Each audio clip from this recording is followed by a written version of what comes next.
Le zombie, ouais, le vrai zombie, il existe en Haïti principalement, mais ce ne sont pas des morts vivants, ce sont des individus qui ont été mis en état de mort apparente parce qu'ils faisaient du mal initialement à la société et que du coup ils ont été jugés en marge du vaudou haïtien. Et donc ils ont été drogués, ils ont été intoxiqués avec une drogue qui s'appelle la tétrodotoxine. Ils ont été donc mis en état de mort apparente, c'est-à-dire que le cœur bat très lentement, la respiration est très ralentie, la température corporelle est abaissée et ils sont conscients. Ils ont les yeux grands ouverts, ils voient tout, ils entendent tout, ils comprennent tout, mais ils sont paralysés. Ils sont enterrés vivants.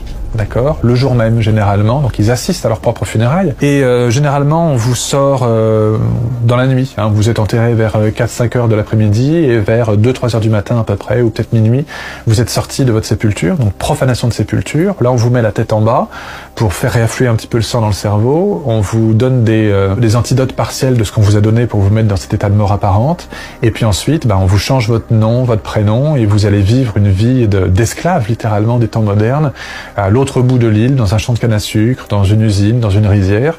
Et c'est ça en fait le zombie. C'est un individu qui est d'abord en état de mort apparente, puis en mort sociale, et qui est complètement, c'est un paria quoi. Il est hors du circuit et du monde des vivants. C'est ça les zombies. Et les zombies ça existe. C'est 50-55 000 individus à peu près, actuellement, en Haïti, sur une population de 10-13 millions. Donc c'est marginal, mais c'est quand même pas négligeable.